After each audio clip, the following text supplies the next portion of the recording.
Well, it appears that Keir Starmer has finally realised the error of his ways and is forced to rewrite something after, let's just say, he worked out he's made a bit of a boo-boo, actually a huge effing blunder. Although admittedly, not quite as big as the mistake the toolmaker made when he didn't put on a condom, if you know what I mean. But anyway, what am I going on about? Well, according to this article, it says that Keir Starmer has been forced to rewrite early prisoner release rules after a huge blunder. But what's that? What's going on? Well, it says that ministers were left scrambling to rewrite rules on early prison releases after some murderers were found to be eligible. I mean, correct me if I'm wrong, but I'm guessing that murder doesn't exactly equal a misdemeanor. I mean, it's taken someone's life, isn't it? And therefore, surely you would have thought in the first place, something like murder would have been one of the crimes where you'd have thought, maybe I shouldn't have released this person. But anyway, the Labour government introduced a scheme, of course, as we all know, in September to ease overcrowding in jails, to make room for, I guess, a load of people who put hurty words on Facebook. But anyway, but the Ministry of Justice officials discovered that 6 dangerous offenders were not on the list of crimes that prevented criminals from benefiting from the measure. And this included murderers who were convicted abroad but had since been extradited to the UK. I mean, surely you would have thought, wouldn't you, that that would have been one of the first checks that was done on someone, their entire criminal record, no matter what country they came from or where they committed those crimes or whatever. And the Ministry of Justice quietly announced that the criteria had been redrawn in a statutory instrument laid in Parliament.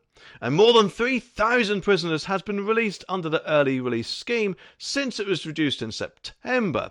The thing is though, if, and I don't know if they have done, but if any of these people have already been released that have committed murders overseas, then surely they should be recalled, shouldn't they, for our own public safety. And the changes mean, of course, that inmates can be freed after 40% of their sentence rather than the previous halfway stage. And admittedly, you think 10% wouldn't exactly be that much. However, in my opinion, it is a complete slap in the face to any victims of their crimes. I mean, just think, how would you feel knowing that someone had committed a crime against you to be released earlier than what they should have been in the first place? It's just absolutely disgraceful, and this should have never happened. And no doubt, of course, Keir Starmer will be blaming the Tories for all things like this. However, perhaps Keir Starmer should have come up with a different punishment rather than prison for hurty words. But anyway, what have they all said about it then? Well, a Ministry of Justice spokesperson said the new government inherited a justice system in crisis and took decisive action to stop our prisoners from collapsing. When we replaced the previous government's early release scheme, we specifically excluded offences such as stalking and strangulation to protect victims of domestic abuse.